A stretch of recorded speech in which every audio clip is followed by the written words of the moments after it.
안녕하세요. 어제는 진짜 비 무섭게 오대요.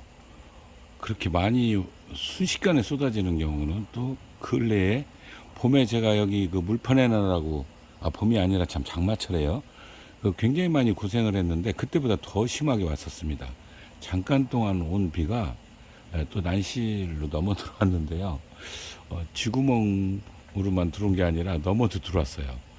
도로에서도 약간 넘었었습니다. 작년에 다행히 이 배수로를 잘 냈어요, 이 마을.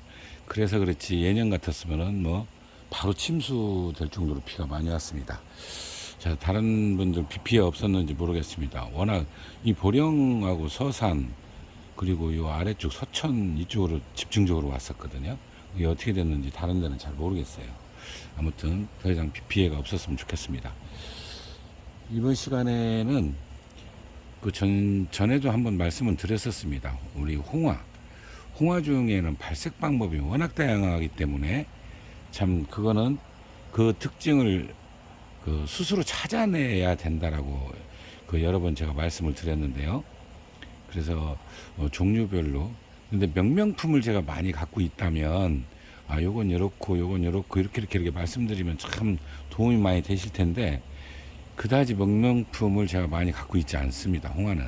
그러다 보니까 아주 좀 특이한 발색이나 이력이 좀 독특한 그런 이력들을 가지고 있는 거를 놓고 연구도 해보고 실험도 해보고 하다 보니까요.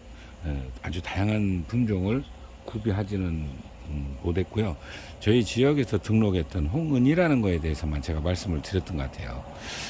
자, 그러면 기본적으로 홍합 발색을 아주 기본 바탕이 뭔지 그 베이스가 뭔지를 이번 시간에 좀 말씀을 드리고자 합니다. 홍화는 우리가 이제 생합성을 통해서 가을에 특히 중요하다고 했어요. 빛 관리도 중요하고 그 다음에 이제 비배 관리도 중요하고 또 지나치게 이제 질소질을 좀 억제를 해서 질소질이 많지 않게 해야 되고 그런 과정에 걸쳐서 꽃봉오리를 빛을 차단해주고 생합성하는 시기, 그 시기가 가장 많은 부분을 차지하는 홍화를 말씀드리는 거예요. 홍화에서 가장 많이 보이는 우리 한국 춘난에서 많이 보이는 게 12월이에요. 그래서 대부분 12월 달에 화통을 벗기는 경우가 대다수입니다. 대략 제 생각에 10품종이면 6, 7품종은 되지 않을까 이렇게 생각이 듭니다. 그럴 정도로 12월 기점으로 들어오는 품종들이 아주 대다수를 차지하고 있어요. 그거는 제 생각에는요. 일본 춘난, 한국 춘난, 중국 춘난 똑같은 우리가 얘기하는 그 자색이 아닌 순수한 홍색이 들어있는 거라면 같은 맥락일 가능성이 더 높습니다. 그런가 하면은 늦게 들어와 가지고 2월 달 정도에 이렇게 색이 보이는 품종도 있습니다. 1월 달은 이제 휴면기이기 때문에 그 기간도 물론 색은 나타나는데 좀 늦게 나타나는 그런 품종도 있습니다. 그런가 하면은 오히려 또 11월 말에도 보이는 것도 있어요. 그런 정도로 굉장히 광범위합니다. 그러다 보니까 그 홍화 발색은 평생 해도 이해가 안 된다. 그건 한 가지를 기준점을 놓고 보면은 그건 평생이 아니라 몇 세기를 걸쳐도 이해가 안 되죠. 다른 이유가 있을 건데 그거를 우리가 그 메커니즘을 밝혀내지는 못하더라도 부류로 분류할 수 있다는 거죠. 그렇게는 가능하기 때문에 가장 먼저 해봐야 될 게 확률이 높은 거겠죠. 확률을 높은 거니까 그러면 예를 들어 이 약품종도 제가 좀 팻말이 없어져 가지고 뭔지 모르겠는데 입에 이 반이 있어요. 색반이. 그걸로 봐서는 비교적 발색은 수월하게 되는 그런 품종이지 않나 이런 생각이 드는데요. 여기 꽃대가 붙어 있습니다. 여기도 있고 쏟아봐야 되겠지만 그러면은 처음에 제가 이걸 발색할 적에는 지금 차광을 해가지고 화통을 씌웁니다. 이만큼 나왔으니까 이제 화통을 씌워도 되겠죠. 그리고 나서 12월 첫째나 둘째 주 그럼 뭐하고 비슷하죠? 자, 그 비슷한 게 세 가지가 있습니다. 황화 개나리 새끼하고 같죠. 또 한 가지는 주구마 오토. 오토는 그보다 좀 더 일찍 벗겨도 돼요. 그러니까 그런 정도는 다 같은 맥락으로 보시면 돼요. 그렇게 되면 발색하는데 커다란 도움이 되실 겁니다. 자, 일단 요거를 쏟아보도록 하겠습니다. 자, 털어보니까요. 꽃대가 세 대가 붙었습니다. 하나는 미숫꽃이고, 연그른 거는 두 대, 하나는 이 가해로 붙어가지고 이게 될지 모르겠습니다. 요 아이가 미숫꽃, 여기가 가해로 붙어서 뿌리 때문에 이렇게 돌아 나왔어요. 제가 아마 분갈이를 안 해서 앞으로 쏠려가지고 눌린 것 같아요. 자, 분갈이를 안 했기 때문에 그럼 뭐가 좋다 그랬죠? 화색이 좀 좋아진다 그랬잖아요. 자, 이거는 화색은 더 좋겠죠. 이제 반드시 이제 내년에는 분갈이를 해야 되는. 자, 먼저 항상 철사를 먼저 하고 꽂아놓고 지지대죠. 그 다음에 이제 꽃 이 안에가 있어요. 이 안에가 있는데 그쪽에 이제 화통을 먼저 넣을 겁니다. 자, 넣는 쪽으로 먼저 거꾸로 이렇게 집어넣었을 때가 넣기가 더 좋아요. 이렇게. 그리고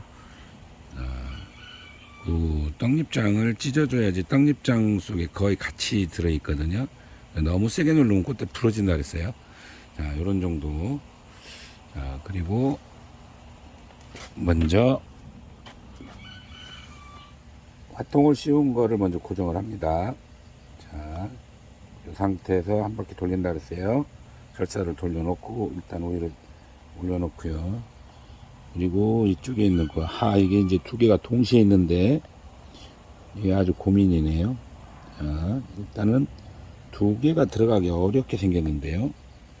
그렇다고 두 개를 한 번에 넣을 수도 없고 아무래도 하나를 포기해야 될 것 같습니다. 이런 경우는 이 뿌리에 눌려가지고 같이 나왔는데 저는 좀 포기를 해야 맞을 것 같아요. 예. 이렇게 두 개를 씌우면 물론 이렇게 해도 될 때도 있어요. 그런데 자칫 하나가 물르면 같이 문제가 생기기 때문에 원칙적으로는 그건 맞지는 않고요. 일단은 그냥 두 개를 씌워 놓도록 하겠습니다. 자, 지금은 달리 방법이 없어요. 이렇게 하면 됩니다. 여기 이렇게 해놓으면은 여기 두 개가 들어있고 이제 하나가 있고요. 자, 이 상태로. 그리고 이제 수태를 올리면 되죠. 화장토를 덜어냈으니까요. 그리고 이대로 자, 수태를 자, 그대로 돌리도록 하겠습니다. 자, 이렇게 또 돌리는 거. 이거는 여러분 보셨으니까 이해를 하실 겁니다. 자, 가에 먼저 돌리고 안쪽에 화통 주변에 채우는 거, 거기까지죠. 자, 시간 관계상 제가 안에까지 채워 넣고 그리고 영상을 다시 돌리기 시작했습니다. 이 상태에서 망을 올려주시고요.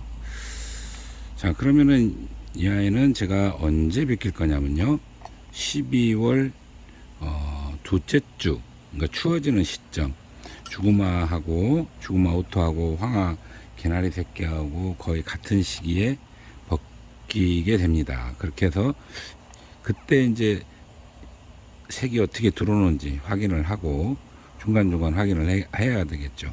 때로는 처음 발색을 시킬 때는요, 가급적이면 대주로 해서 꽃을 많이 달아놓고 그거를 12월에 벗겨놓고 1월에 벗겨놓고 2월에 벗겨놓고 어떤 반응을 보이는지 확인할 때는 예를 들어 5년 걸릴 거 뭐 3년 걸리고 이렇게 그 시기에서 이제 발색이 잘 되는 아주 뭐라 그럴까요, 타이밍이 정확하게 언제가 좋다 이런 거를 알아내기가 훨씬 더 빨라집니다.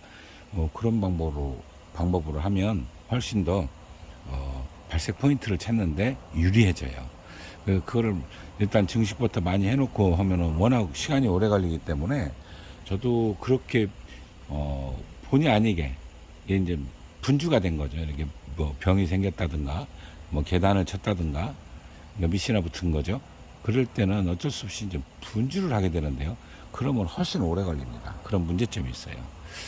자, 이번 시간에는 홍화 즉 그 산에서 내려와서 증식이 된 다음에 첫 발색을 해볼 때 가장 기본이 되는 확률이 가장 높은 그 발색 방법에 관련해서 여러분께 말씀을 드렸습니다. 감사합니다.